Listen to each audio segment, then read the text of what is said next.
오늘 말씀은 갈라디아서 4장 19절 말씀을 보도록 하겠습니다. 나의 자녀들아, 너희 속에 그리스도의 형상을 이루기까지 다시 너희를 위하여 해산하는 수고를 하노라. 아멘. 오늘 이 말씀을 가지고 해산하는 수고로 다시 부흥하라, 해산하는 수고로 다시 부흥하라 라는 제목으로 같이 은혜를 나누기로 원합니다. 5월은 가정의 달입니다. 5월에는 가정, 패밀리에 대해서 함께 말씀을 나누기를 원합니다. 가정을 믿음으로 잘 세우는 것이 하나의 교회를 잘 세우는 것과 같습니다. 왜냐하면 한 가정이 작은 교회이기 때문인 것입니다. 모든 가정이 믿음 안에서 건강하게 잘 세워지는 것이 교회가 건강하게 성장하는 것입니다. 가정을 작은 교회로 여기시고요, 내가 가정 목회하신다라고 생각하시고 가정 목회를 잘 하시는 저와 여러분 되시기 바랍니다. 오늘은 자녀의 신앙 부흥에 대해서 잠시 생각하는 시간을 갖기를 원합니다. 우리 모두는 우리 자녀들이 우리보다 더 훌륭한 믿음의 사람이 되기를 원합니다. 더 큰 믿음을 가지고 더 크게 쓰임 받기를 원합니다. 자녀가 교회를 떠나거나 신앙생활을 등한시하거나 아예 신앙생활을 거부하거나 반대하면 그것만큼 부모의 마음을 아프게 하는 것은 없습니다. 여러분의 자녀들의 신앙은 어떠하신지요? 지난 주일에 우리 중보기도 팀별로 모여서 기도 제목을 같이 나누었습니다. 거의 모든 가정의 기도 제목이 바로 자녀들의 신앙이었습니다. 예수님을 인격적으로 만나서 하나님의 영광을 위해서 더욱 귀하게 쓰임받는 우리 자녀들이 되도록 기도 제목 나누신 분들이 거의 모든 성도들의 기도 제목이었습니다. 서로의 가정을 위해서, 서로의 자녀들을 위해서 함께 기도할 때 모든 자녀들이 하나님을 만나고 새로운 부흥의 역사가 일어날 줄 믿습니다.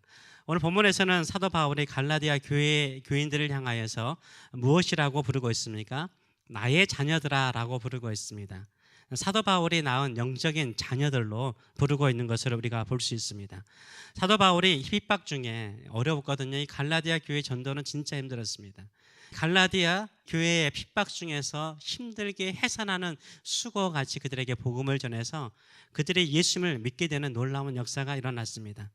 근데 사도 바울은요, 갈라디아 성도를 향해서 다시 한번 해산하는 수고를 통해서 너희들을 좀 성숙시키고 싶다라고 말을 하고 있습니다. 바로 이 갈라디아 교회의 교인들을 위해서 애를 낳는 수고하는 고통과 수고를 통해서 다시 한번 너희들의 신앙을 부흥시키고 싶다라고 이야기를 하고 있습니다. 첫 번째 해산의 수고가 갈라디아 성도들의 예수를 믿게 하는 영적 출산의 수고라면, 두 번째 해산의 수고는 갈라디아 성도들의 영적인 성장, 영적인 부흥을 위해서 해산하는 수고를 통해서 내가 너희들을 새롭게 하고 있다라고 표현하고 있습니다.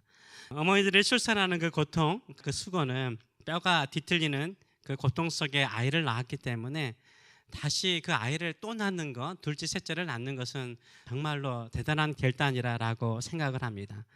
어머님들께서 출산의 수고를 했다면 이제는 자녀들의 영적인 성장, 영적인 부흥을 위해서요, 해산하는 수고를 하셔야 됩니다. 믿음의 아버지들은 자녀들의 영적인 부흥과 성장을 위해서요, 거룩한 손을 들고 기도하는, 해산하는 수고와 같은 기도하실 필요가 있습니다. 여러분은 정말로 자녀들을 위해서 어느 정도 기도하시는지요? 자녀들을 위해서 어느 정도 기도하시는지요? 한 주간 한번 여러분 가슴에 손을 얹고 한번 생각해 보시기 바랍니다. 여러분의 사랑하는 자녀들을 위해서 어느 정도 기도하셨어요? 우리 자녀들이 잘 됐으면 좋겠다 이렇게 생각하는 거 빼고요, 진짜 내 자녀들을 위해서 작정하고 시간을 정하고 장소를 정해서 자녀들을 위해서 기도하셨는지요? 그 기도하는 것이 해산하는 수고의 마음으로, 아이를 낳는 마음을 가지고 집중해서 애를 쓰면서 기도해 보셨는지 모르겠습니다. 아이들이 어릴 때는 부모의 밑에 있기 때문에 자녀들의 교육을 받습니다. 다 큰 자녀들은요, 이제 자신들이 컸다라고 생각하기 때문에 사춘기를 보내고 난 다음부터는 부모의 말을 잘 듣지 않습니다. 우리의 가르침을 잘 따르지 않죠. 자기 나름대로 신념들이 있습니다. 그 신념을 따라 살기 시작하죠. 그래서 우리가 직접 아이들을 가르칠 수 있는 시간은 지나가 버렸습니다. 그렇기 때문에 진짜 아이들이 영적으로 성장하고 새로운 신앙의 부흥이 일어나기 위해서는요, 부모에게 필요한 게 뭐예요? 다시 해산한다는, 다시 아이를 낳는다라는 마음을 가지고 수고로이 기도하고 나가야 되는 줄 믿습니다. 이런 믿음을 가지고 자녀들을 양육하시는 저와 여러분 되시길 축원합니다. 하나님 만나 주셔서 주님의 영광을 위해서 사는 인생 되게 하여 주셔서 하나님께서 어디에 있든지 지키시고 보호하여 주시옵소서, 새롭게 하여 주시옵소서, 이렇게 기도하시는 저와 여러분 되시길 축원합니다. 그렇다면 우리의 사랑하는 자녀들을 위해서 무슨 기도를 해산하는 수고와 같이 열심을 내어서 해야 될까요? 오늘 본문을 보게 되면 예수 그리스도의 형상을 이루기까지, 너희 속에 그리스도의 형상을 이루기까지, 예수 그리스도의 형상을 이루기까지 위해서 기도하라라고 말을 하고 있습니다. 즉 예수 그리스도를 닮은 마음, 인격, 삶을 가지는 우리의 사랑하는 자녀들이 될 수 있도록 기도해야 되는 거죠. 다시 말하면, 쉽게 말하면 예수님의 사람이 되는 것입니다. 예수님을 따르는 예수님의 제자가 되는 것입니다. 예수님처럼 생각하고, 예수님처럼 말하고, 예수님처럼 행동하고, 예수님께서 아버지에게 받은 그 사명을 감당하듯이 하나님 아버지께서 각자에게 주신 그 사명을 향하여서 자신의 생명까지도 드릴 수 있는 그런 예수님을 닮은 사람이 될 수 있도록 기도하시는 저와 여러분 되시길 축원합니다. 그렇다면 우리는 이런 자녀가 될 수 있도록 얼마나 기도하고 계시는지요? 정말 열심히 기도해야 돼요. 해산하는 수고를 가지고 기도해야 돼요. 기도를 포기하면 자녀를 포기하는 것 같습니다. 자녀를 위해서 기도하는 것을 포기하는 것은 여러분이 자녀들의 부흥과 성장과 그들의 미래를 포기하는 것 같습니다. 자녀들의 미래를 생각하며 정말로 서포트하기를 원하십니까? 기도로 서포트하시는 저와 여러분 되시길 축원합니다. 그런데 더 중요한 것이 있습니다. 뭡니까? 자녀들을 위해서 해산하는 수고로 기도하는 것도 중요한데요, 더 중요한 것은요, 부모의 마음이, 부모의 믿음이요, 부흥이 일어나야 돼요. 어른들의 믿음이요, 부흥이 일어나야 됩니다. 부모님의 신앙이 살아나야 돼요. 부모님의 신앙이 살아날 때요, 자녀들의 신앙이 살아날 가능성이 높아지기 때문인 것입니다. 사도 바울은 해산하는 수고로 영적 성장을 위해서 기도하는 것을 이야기했습니다. 어머니가 임신을 했는데요, 어머니가 병들었어요. 어머니가 죽어가요. 그러면 그 어머니 뱃속에 있는 아이도 어떻게 되죠? 병들어가죠. 어머니가 죽으면 그 아이도 죽게 돼요. 그렇지 않아요? 그러니까 어머니가 건강해야 되는 거예요. 어머니가 건강해야만이 아이도 건강하는 거예요. 그래서 10개월 동안 아이를 임신하시고 어머니들 어떻게 하세요? 나쁜 것은 절대 먹지도 않고 나쁜 것은 아예 보려고도 하지 않잖아요. 어떻게 하든지 좋은 거 먹고 좋은 거 보면서 아이를 뱃속에 품고 기도하지 않습니까? 마찬가지입니다. 우리의 자녀들이 영적으로 건강하고 부흥이 일어나기 위해서는 내가 어떻게 해야 돼요? 영적인 부모가 된 우리가 건강해야 돼요. 영적으로 살아나야 돼요. 영적으로 능력 있는 사람이 되어야 되는 줄 믿습니다. 이런 마음을 가지고 나의 신앙을 책임져야 돼요. 하나님, 내가 메마르면 나의 자녀들이 메말라집니다. 내가 기도하지 않으면 나의 자녀들이 기도하지 않습니다. 내가 말씀을 보지 않으면 내 자녀들이 말씀 보지 않습니다. 하나님께서 이 땅에 믿음의 집안을 세우기를 원하신다면, 아브라함처럼 믿음의 집안을 세우기를 원한다면 나의 믿음을 부흥시켜 주시옵소서, 나의 신앙을 뜨겁게 하여 주시옵소서, 내가 주님만을 바라보며 사는 인생 되게 하여 주시옵소서. 이런 믿음을 가지고 살아가시는 저와 여러분 되시길 축원합니다. 그래서요, 자녀의 부흥을 위해서는요, 우리 어머니, 우리 부모님, 우리 아버님의 신앙이요, 부흥이 일어나야 됩니다.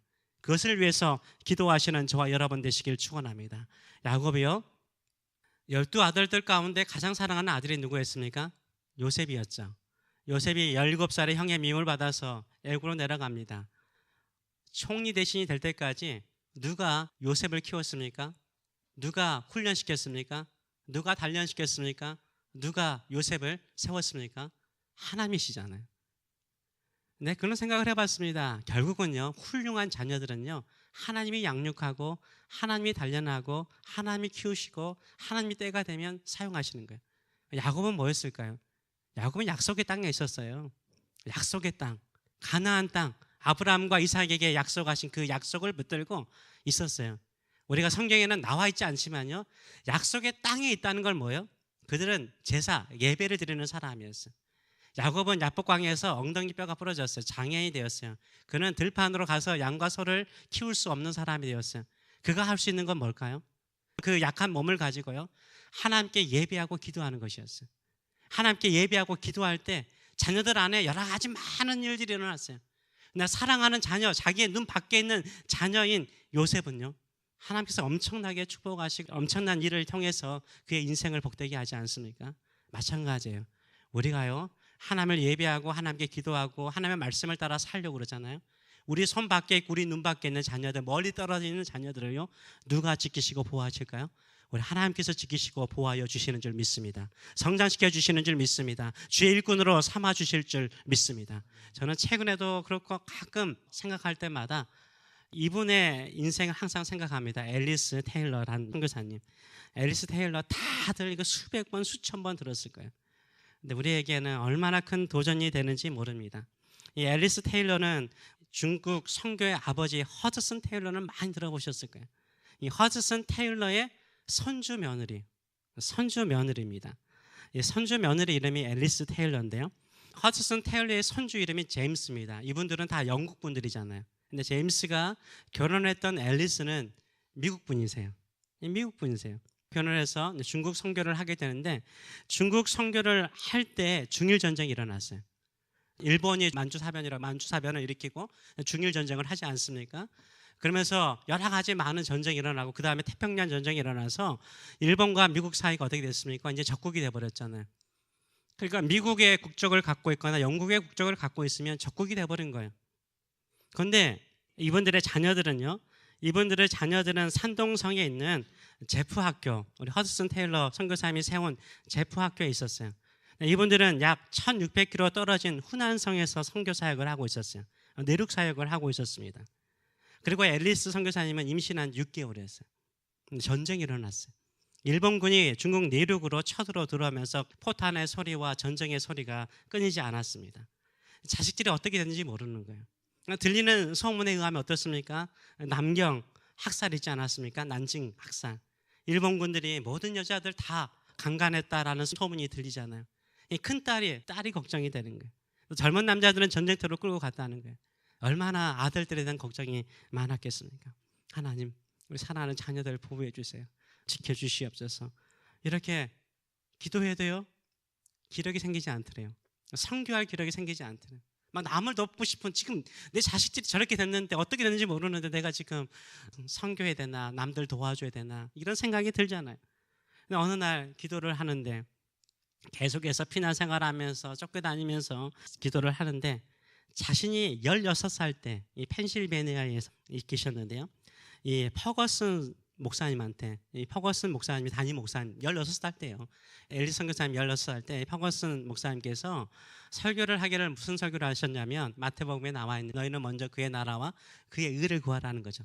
너희는 먼저 그의 나라와 그의 의를 구하라, 이 설교를 하시면서 이렇게 말씀하셨대요. 하나님이 소중히 여기는 일을 네가 소중히 생각하면 하나님께서도 네게 소중히 여기는 것을 소중히 여길 것이다. 하나님이 소중히 여기는 일을 네가 소중히 여기면 하나님께서 네가 소중히 여기는 것을 소중히 여기실 것이다 라는 메시지가, 그 전쟁통에 아이들이 어떻게 됐는지 모르는 그 상황 속에 갑자기 자신의 가슴에 확 기도하는 데 다가오더래요. 하나님께서 소중히 여기는 것은 뭘까? 생각해 보니까 중국 사람들이에요. 지금 전쟁통에 끊임없이 피난 생활하고 어려운 이 예수를 믿지 못하는 이 중국 사람, 이 사람들이다. 그러면 내가 소중히 여기는 사람은 누군가? 나의 자녀들이잖아요. 내가 중국 사람의 사역을 끊임없이 꾸준히 하면 하나님께서 내 사랑하는 소중한 자녀들 지키시고 보호하실 것이라, 이런 믿음을 가지고요, 힘들어도 어려워도, 들리는 소문에 의하면 지금 제프 학교는 일본군이 들어와서 선생들과 학생들 다 포로 수용소에 내려갔다는 거예요. 포로 수용소에 들어갔으니까 어떻게 될지 더 이상 모르잖아요. 그런 심령 속에서도 어떻게 합니까? 내가 하나님이 소중히 여기는 이 중국 사람들을 소중히 여기고 사역하면 하나님께서 반드시 내가 소중히 여기는 내 자녀들을 소중히 여겨주시고 보호해 주실 것입니다. 그래서 출산하는 여인들을 도와주고 말씀을 가르치고 가난하고 힘든 자들에게 구제하고 계속해서 선교를 하였습니다. 그리고 5년 반이 지났어요. 1년도 아니고 2년도 아니에요. 5년 반이 지났어요. 5년 반 동안 어떻게 된지 몰라요. 5년 반이 딱 되니까 일본이 패망했다는 거예요. 패망하면 어떻게 될 것 같아요? 더 혼란스러운 거 아시죠? 전쟁이 끝나면 더 혼란스러운 거예요. 보복하고 막 여기저기 전기도 끊어지고 다 끊어져 버린 거예요. 이런 혼란 속에 내 사랑하는 자녀들이, 그 포로 수용소에 끌려가는 자녀들이 어떻게 되는지 모르는 거예요. 아무 소식이 없는 거예요. 어느 순간 마음속에 환청같이 들리더래요. 엄마! 누군가 불리는 소리가 들리더래요. 진짜 착각인 줄 알았대요. 근데 어느 순간 집에 문을 열고요. 4명의 아이들이 5년 반이잖아요. 얼마나 커버렸겠어요. 좀 말랐지만 건강한 모습을 가지고 아이들이 들어오더래요. 이분의 간증이잖아요. 앨리스 테일러 선교사님의 간증이에요. 이것이 어떻게 보면 믿음의 성도들이 살아야 되는 삶의 간증인 줄 믿습니다. 우리가 하나님이 소중히 여기는 일을 하면요, 하나님께서 우리가 소중히 여기는 일을 해주세요. 소중히 여기는 사람을 보호하시고 지켜주시는 줄 믿습니다. 지금 이 시대에요, 얼마나 많은 교회가 무너지고 있습니까? 문을 닫고 있습니까? 젊은 아이들이 떠나가고 있습니까? 저는 더 안타까운 것은 뭐냐면요, 젊은 아이들, 20대 30대 아이들이 인생에 소망이 없어요. 그러다 보니 약물에 대한, 마약에 대한 우울증에 걸린 애들이 많은지 몰라요. 자살 시도하는 아이들 많아요. 교회들은 뭐 해야 되나요? 나는 기도해야 된다 생각을 해요. 우리가 살아나야 돼. 우리의 믿음이 뜨거우면 막 그들을 붙잡고 막 기도할 텐데, 우리의 믿음이 차갑고 교회가 식어지니까 그런 말 들어도 그냥 우리는 그냥 시대가 그러니까 아이들이 좀 아픈가 보다라고 생각하죠. 우리 교회가 깨어나길 원합니다. 이런 젊은이들을 위해서, 교회의 부흥을 위해서 우리 한번 기도합시다. 우리가 남의 자녀가 그런 어려움 중에 있다라고 그러면 내 자녀만 괜찮으지 그러면 안 돼요. 내가 남의 자녀는 우리 믿음의 성도들의 자녀들이잖아요. 그들을 소중히 여기면, 하나님이 소중히 여기는 사람들이잖아요. 그들을 소중히 여기고 그들을 위해서 기도하면요, 하나님께서 우리 사랑하는 자녀들을 소중히 여기시고 더 복되게 하여 주실 줄 믿습니다. 교회가 무너질 때 교회 부흥을 위해서 더 수고하세요. 교회를 위해서도 기도하세요. 내가 하나님의 교회를 부흥시키겠습니다. 함께 기도하며 부흥시키겠습니다. 이런 마음을 가지고 나가시는 저와 여러분 되시길 축원합니다. 인생에 어려우면 우리는 어려운 것에 포커스를 둬요. 그럴수록 하나님께 포커스를 두세요. 예배하는 일에 포커스 두시는 저와 여러분 되시길 축원합니다. 부모가 건강해야 자녀들이 건강해요. 부모의 신앙이 뜨거워지면 자녀들의 신앙도 뜨거워지는 줄 믿습니다. 내가 그 뜨거운 믿음의 사람, 어머니, 아버님이 되게 하여 주시옵소서. 기도하시는 저와 여러분 되시길 축원합니다. 우리가 인생을 마치고 나면 후회하는 부모들의 말은 어떤 말인가요? 나는 내 평생 기도를 충분히 하지 못하고 살았다. 너는 기도를 좀 많이 하면서 살아라. 나는 세상 일에 매여 살다가 교회 일 봉사 많이 못했다. 너는 좀 열심히 교회 섬기고 주의 몸된 교회의 부흥을 위해서 네 인생을 드려라. 이렇게 말하는 부모는요, 실패한 부모의 말이죠. 그렇죠? 실패한 부모의 말이에요. 내가 한평생 새벽을 깨우며 기도하였다. 너도 한평생 새벽을 깨우며 기도하여라. 그러면 새벽에 하나님께서 너를 도우실 것이다. 내가 한평생 말씀을 가까이 했다. 이 말씀이 내 인생을 이끌었다. 너도 이 말씀을 가까이 하면 이 말씀 안에서 지혜를 얻고 능력을 얻고 길을 찾는 아들이 되기를 원한다. 딸이 되기를 원한다. 이렇게 말하는 사람이요, 성공한 아버지의 고백이요 충고인 줄 믿습니다. 자, 여러분이 이런 충고를 하시는 살아있는 믿음의 어머니, 살아있는 아버지가 되시는 저와 여러분 되시길 축원합니다. 이것을 위해서 우리가 해산하는 수고를 할 수 있습니다. 아이를 낳듯이 힘들고 어려울 수 있어요. 아이를 낳는 그 수고를 여성분들은 하셨잖아요. 남자분들도 인생의 해산의 수고를 하셨잖아요. 이제는 그 수고를 가지고 우리의 신앙의 성장과 성숙을 위해서, 우리의 사랑하는 자녀들의 부흥을 위해서 힘써 기도하시고 믿음으로 나가시는 저와 여러분 되시길 축원합니다. 그래서 더불어서 살아나는 가정이 살아나고 교회가 살아나는 역사가 일어날 수 있도록 기도하시는 저와 여러분 되시길 축원합니다. 아멘. 기도하겠습니다. 야곱이 요셉을 보면서 축복 아닙니까? 본인이 안 키웠습니다. 하나님이 키우시죠. 그의 한계 담을 뛰어넘을 수 있는 그 능력 있는 인생을 살 수 있었던 것은 하나님께서 함께 하셨기 때문인 것입니다. 그러나 그 나무도요, 뿌리가 없으면 자랄 수가 없는 거예요. 야곱의 뿌리가 있었기 때문인 거죠. 약속을 붙들고 살았던 뿌리가 있었기 때문에 요셉이 하나님을 신실하게 믿고 사랑함을 통해서 푸른 나무가 되고 담장을 넘는 나무가 되고 열매를 풍성하게 맺는 나무가 되었습니다. 우리 시간에 같이 한번 기도했으면 좋겠습니다. 우리 자랑하는 자녀들뿐만 아니라 우리 주변의 사람들을 생각하면서 정말로 야곱이 요셉을 바라보며 축복한 것처럼 우리가 푸른 나무가 되게 하여 주셔서 한계를 뛰어넘고 담장을 뛰어넘는 우리의 믿음의 사람, 하나님이 함께하는 사람, 하나님께서 축복하는 사람, 하나님께서 사랑스러워하는 사람, 하나님께서 열매 맺게 하는 사람들 집안 되게 하여 주시옵소서. 우리 축복하는 마음을 가지고 같이 한번 기도하겠습니다. 살아계신 하나님 아버지, 우리 사랑하는 믿음의 성도들이 주님의 품에 꽃피운 나무가 되기를 원합니다. 예배한 우리 믿음의 성도들, 뿌리를 하나님의 약속의 말씀에 예수 그리스도의 십자가에 뿌리를 내리며 성장하는 나무 되게 하시고, 담장을 넘어가는 나무 되게 하여 주시고, 어떠한 시련이 와도 능히 이길 수 있는 강한 팔을 주시며, 하나님께서 언제나 함께 하심을 통해서 전능하신 하나님을 경험하며 사는 인생들 될 수 있도록 축복하여 주시옵소서. 내가 믿음으로 기도하며 살았다.